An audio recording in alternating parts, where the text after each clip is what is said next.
You're a 12-year-old girl in ancient Rome, playing with your dolls in the courtyard of your family's villa, when suddenly the sound of marching sandals echoes through your home. Your mother's face turns white as marble. Your father drops to his knees, and before you can even ask what's happening, men in pristine white togas are standing before you. The Pontifex Maximus himself has arrived, and his cold eyes are fixed directly on you. Your childhood, it just ended forever. Your family, you'll never see them again. Your name, about to be erased from history, because you, sweet innocent child, have just been selected to become a Vestal Virgin. And what I'm about to tell you about their lives will absolutely shatter everything you think you know about ancient Rome. What's up, everyone, and welcome back to the channel. If you're new here, make sure to smash that subscribe button and hit the notification bell, because today we're diving deep into one of history's most disturbing institutions that somehow gets glossed over in every history class you've ever taken. We're talking about the Vestal Virgins of ancient Rome. And trust me when I say, the 3 punishments I'm about to reveal are so horrific, so systematically cruel, that they make medieval torture chambers look like spa retreats. So buckle up, because this story gets dark fast. And by the end of this video, you'll understand why Rome's sacred virgins were actually victims of one of history's most sophisticated systems of psychological and physical torture. Let me set the scene for you.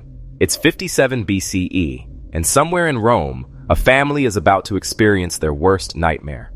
The selection process for Vestal Virgins wasn't some voluntary religious calling. It was essentially sanctioned kidnapping with a divine stamp of approval. The requirements were specific and cruel. Girls had to be between 6 and 10 years old.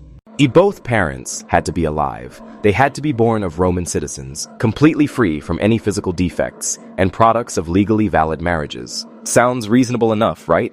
Wrong. Because what happened next was absolutely barbaric.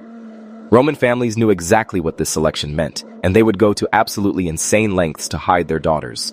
When word spread that the selection committee was making rounds, parents would send their girls to distant relatives in remote provinces, claim sudden, mysterious illnesses had struck their children, and some even temporarily disfigured their daughters with cosmetics and fake wounds to make them appear defective and therefore unsuitable for selection. Can you imagine being so terrified of a religious honor that you'd rather scar your child's face than let them be chosen? But here's the thing.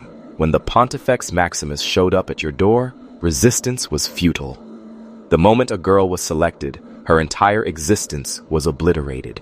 Same day, no goodbyes, no packing, no final family dinner. Her birth name was literally erased and replaced with simply Vestal Virgin. She became property, not of her family, not even of herself, but of the goddess Vesta. She couldn't inherit anything, couldn't own property, couldn't even write a letter without supervision. At 6, 7, 8 years old, these children were ripped from everything they'd ever known and thrust into what I can only describe as the most beautiful prison ever constructed. And let me tell you about this prison. The House of the Vestals sat right in the heart of the Roman Forum, adjacent to the Temple of Vesta. Marble columns that reached toward the heavens, ornate gardens that would make modern landscapers weep with envy, luxurious furnishings that screamed wealth and privilege. From the outside, it looked like paradise. But paradise has a funny way of becoming hell when you can never leave, and these girls were bound by 3 sacred laws that would govern every second of their lives for the next 30 years. Perpetual virginity, absolute obedience to the Pontifex Maximus, and constant guardianship of the sacred flame that could never, ever be allowed to die.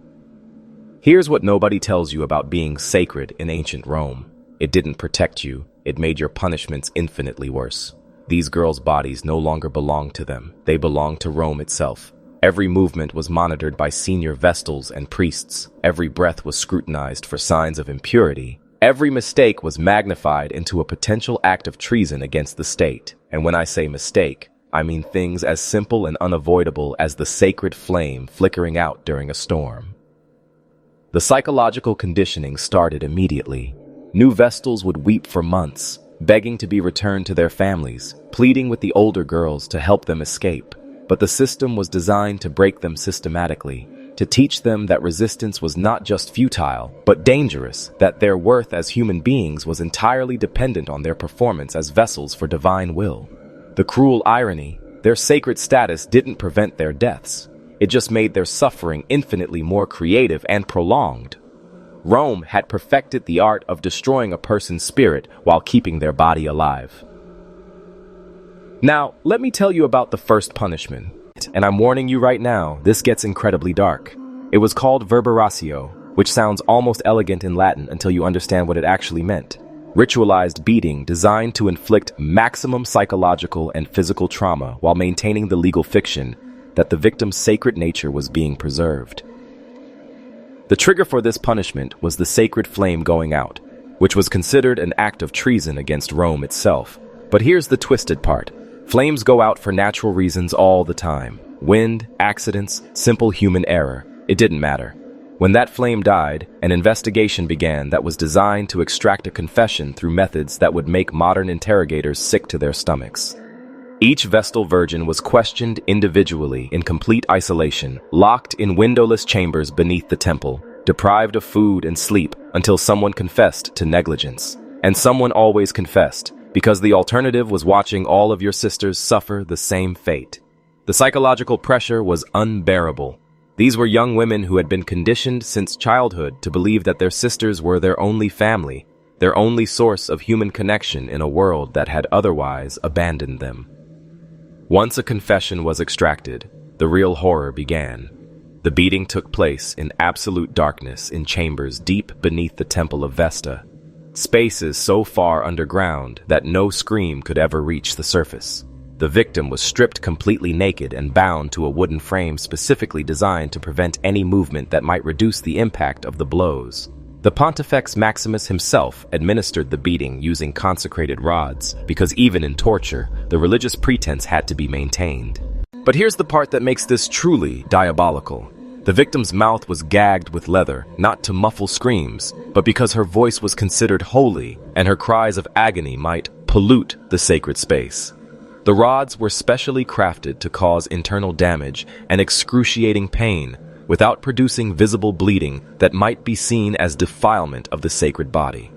They were designed by experts who understood exactly how to inflict maximum suffering while maintaining the legal fiction that the victim's sanctity was being preserved. The psychological impact of verberatio extended far beyond the beating itself. Every Vestal Virgin lived in constant terror of the next flame inspection, developing chronic anxiety disorders, physical symptoms from stress, and an overwhelming sense that their survival depended entirely on factors beyond their control. Because here's the truly sick part. Sometimes flames were deliberately extinguished by political enemies of individual Vestals or their families. The randomness of the punishment created a state of perpetual psychological warfare that kept every woman in the house completely compliant and terrified. Even the recovery process was designed to maximize trauma. Medical care was deliberately minimal and slow, with daily reminders that the suffering was deserved and necessary for Rome's spiritual health. The message was clear. You are not a person.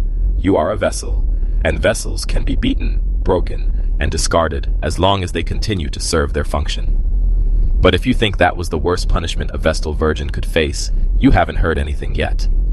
The second punishment makes verberatio look like a gentle warning, and it was reserved for the ultimate crime, incestum, the violation of chastity vows. And the punishment for this crime was something so horrific, so psychologically devastating, that even hardened Roman soldiers refused to participate in its execution. Let me tell you the story of Opmia and Floronia, two Vestal Virgins who were accused of incestum in 216 BCE. Their crime? Rumors, gossip, political rivalry between their families and powerful senators who needed scapegoats for Rome's recent military defeats. There was no evidence, no witnesses, no proof of any kind. Anonymous accusations were enough because the trial was conducted in absolute secrecy, with no defense permitted and no appeal possible. When a Vestal Virgin was condemned for incestum, the execution ritual was designed to be a masterpiece of psychological torture disguised as religious ceremony. The condemned woman was dressed as a bride in a flowing white gown, her hair adorned with flowers, her face painted with cosmetics as if she were going to her wedding. But her mouth was sealed with wax to prevent any final words that might create sympathy among the watching crowds, or worse yet, reveal the political motivations behind her condemnation. The procession moved slowly through the streets of Rome toward a place called Campus Celeratus, the evil field, where an underground chamber had been carefully prepared, not just dug, but carved and furnished like a tomb designed by someone who understood exactly how to maximize psychological horror. There was a bed, because she needed to be comfortable for what was coming. There was a lamp, because she needed to see her surroundings clearly. There were provisions, bread, water, and milk, calculated to provide just enough sustenance to prolong consciousness and suffering for the maximum possible time. Here's the legal fiction that made this punishment so diabolically clever. Rome wasn't technically executing her. No, they were simply isolating her from society to prevent her pollution from spreading to innocent citizens. The underground chamber wasn't a grave, it was a place of purification where the goddess Vesta herself would determine the victim's fate. If she was truly innocent, divine intervention would save her. If she died, well, that was proof of her guilt. The victim had to walk down into the chamber voluntarily, because forcing her would have been murder, which was illegal. The psychological pressure to comply was overwhelming. Resist, and your fellow Vestals would face collective punishment. Resist, and your family name would be destroyed forever. Resist, and even worse, tortures awaited. So she walked down those stone steps, and the moment her feet touched the chamber floor, the staircase was dismantled. The opening was filled with earth and stones, and the surface was smoothed over with an unmarked stone slab. But the horror wasn't over. It was just beginning. Those provisions I mentioned, they were carefully calculated. The lamp would burn for hours, maybe a full day, giving the victim time to fully comprehend her situation, to explore every inch of her tomb, to understand that no rescue was coming. The oxygen would deplete gradually, creating panic and desperation that would intensify over time. And according to historical accounts, scratching sounds were sometimes heard from underground for days after the burial. Sounds that Romans claimed were proof of guilt, but that we now understand were simply the desperate attempts of dying women to claw their way to freedom. The complete erasure was perhaps the most chilling aspect of this punishment. The victim's name was removed from all public records. Her family was forbidden from mourning her or even acknowledging her existence, and her fellow Vestals were required to act as if she had never lived. She was literally deleted from history, as if she had never been born. But wait, because somehow the third punishment is actually the most psychologically devastating of all, and it was inflicted on every single Vestal Virgin who managed to survive her 30 years of service. It was called freedom, and it was the cruelest lie ever told by the Roman state.